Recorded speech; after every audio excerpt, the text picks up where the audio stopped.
Well, hello there. When I was doing my vlog that I did just now, I forgot to mention that one of my videos has been featured on Ashley Neal's page, his video channel.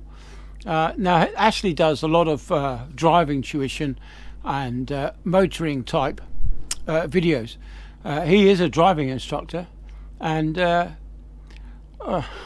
this might blow your mind. I know I'm a cyclist, but I'm also a car driver, and I've been driving a car since I was 17, and I'm now coming up to 59.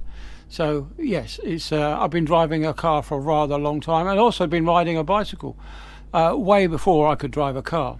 Yeah, so I'm quite an experienced car driver and a cyclist. But anyway, he managed to feature one of my videos. I shall put a link in the description, and I would thoroughly recommend that you go and have a look at it, and give Ashley some love, and maybe subscribe to him as well. Yes, one of the things that blows a lot of people who are on YouTube is that cyclists are car drivers. And the other thing that blows people's minds is the fact that a YouTuber actually holds down a full-time job as well. And what we do here is, it's not for the reward, but it's just to get, maybe not the message, but just to show a little bit of our lives to the general public, and that sort of thing. But yes, this video that was featured is me being knocked off my bike. This was a hit and run accident, which I have played before many times. Well, in fact, I posted the video up on YouTube twice.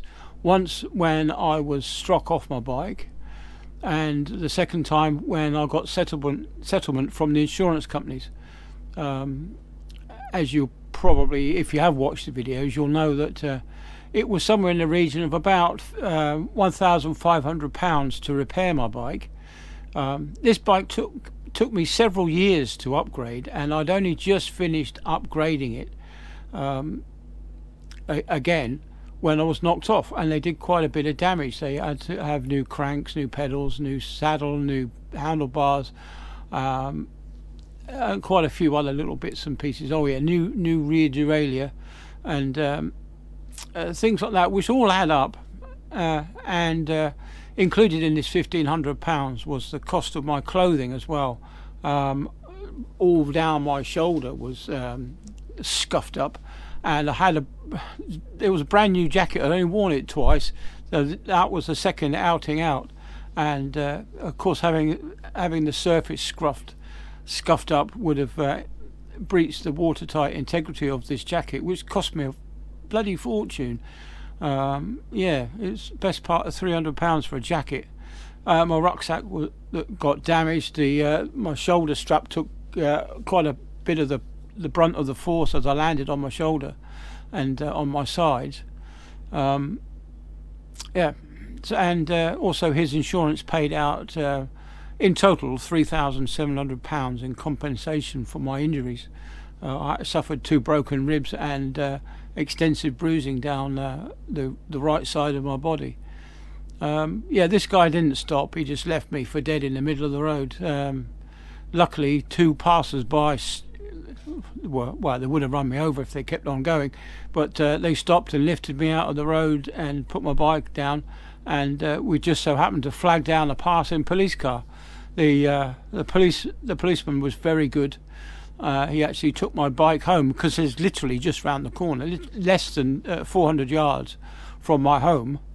So he took my bike home, and he actually rushed me down to the hospital, and sat with me until I was ready to be discharged from the hospital after the x-rays and whatnot. The police stayed in case it turned into a murder inquiry, not just a hit and run. But the police at the time didn't want to prosecute this guy for hit and run. They wanted to prosecute him or make him do a driver's awareness course. Now, I complained about that. I said, no, this guy hit and run, so it should be done for hit and run, which carries, I think it's up to a 2-year prison sentence.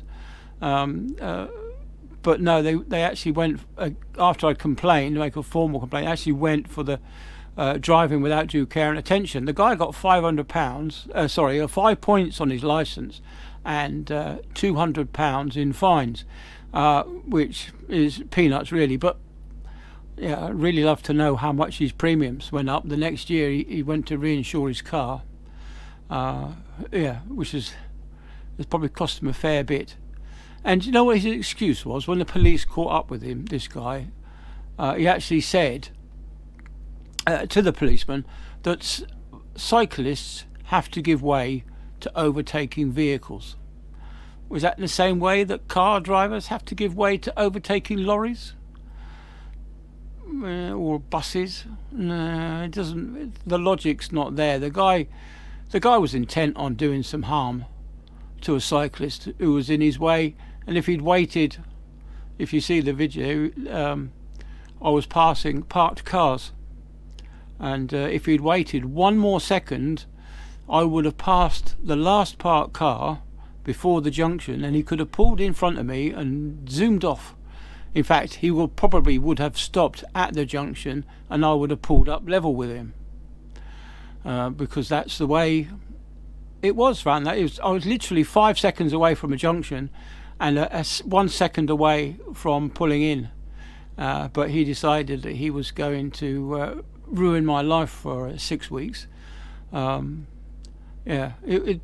couldn't drive a car for 6 weeks because turning a steering wheel caused so much pressure on my chest. It actually caused me a great deal of pain, so I couldn't drive for a good few weeks. And of course I couldn't start my new job that I'd planned on, so because I hadn't started the new job, I couldn't get any lost earnings out of this guy.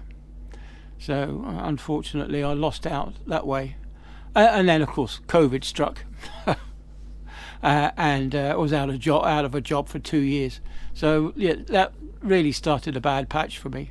But anyway, I digress. But luckily I'm in full-time employment now and feeling great about it. So anyway, go see Ashley Neal's driving videos. Like I said, I'm a fully qualified driver, but I've learnt an awful lot from this guy.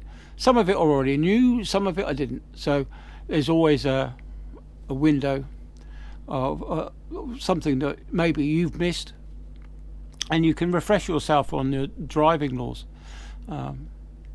Anyway, so that's about it then. Let's wrap it up for this second little vlog, and I hope you're all well, and I'll see you on the next one, as they say. Bye then.